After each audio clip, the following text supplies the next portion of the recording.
was given authority, and you could tell just by reading Scripture, he was given some sort of authority. If that was the blank check that it seemed to be in Scripture, when did he lose it? And if he had that blank check and church history indicates that it was passed on, well, even Luther indicated it was passed on, but that the papacy lost it. Well, when? I'm studying early church history. Let's find out. So I remember debating, a friend of mine, debate's kind of a hard term to use, I don't think we were, and debate's a bad thing in my opinion. It has to do with mental acuity more than the spirit. Anyway. But I remember thinking, this person, she was getting exasperated and finally said, well, prove it. And I said, okay, I will. What do I have to prove? Well, you just said, I guess I had said, that if the Pope is indeed infallible, then God will protect the Pope from anything that is wrong when he's speaking as an infallible Pope from the chair of Peter, intending to bind the whole church. And I'll lay you dollars to donuts that I can show you a Pope that committed heresy. You got 265 of them. We got to find one. Jesus had 1 out of 12. We should be able to find at least 10%. So I began my search, and once the more I began to look and look and look, the more dry I found it. I even went to the 800s and 900s where we have some really bad popes, morally speaking.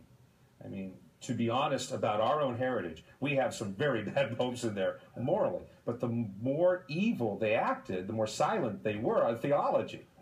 And that's where I was going. I finally turned to the experts. I went to the Protestants and the Orthodox and found out what they had to say. And what I found was they had identified 3. Vigilius, Honorius, and Liberius the first. Each of them the first. No one wanted to be the second, I guess. And Vigilius and Liberius, both of them were shown to really have been, they had fallen because of politics more than anything else. But Honorius, there we had someone. There I could smell the smoke from here. He supposedly taught about a heresy, or taught from the chair of Peter a heresy, in letters he had written to Sergius, which he was an Eastern bishop. And he was talking about monothelitism, a very fancy M word for there being one will. And we know there's 2 wills to Jesus. His human will and his divine will. So, if this seemed to be fairly simple, all we need to do is to find the evidence where he taught this, and we're done.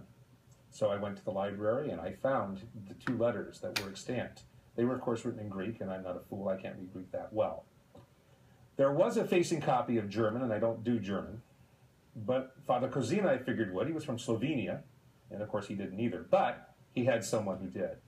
So God bless them. We had a couple of people who translated the German of these letters into English so I could look at these, find the Greek section, and parse just that section of the Greek.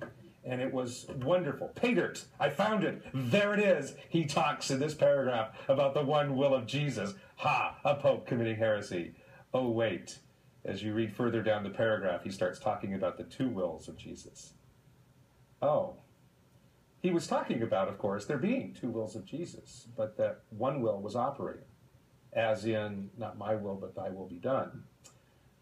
That's orthodox. And I remember that night, sitting up on my roof overlooking the Golden Gate Bridge, watching the sunset go down over the bay, and kind of seeing my career going down with it, because I figured, if that's the best that 2,000 years of debate, 500 years of Protestants looking for everything that they could throw at the church, and this is it, I'm in trouble.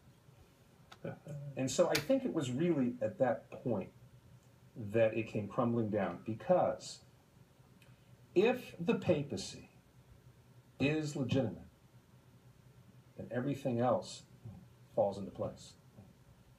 And that's where I found myself.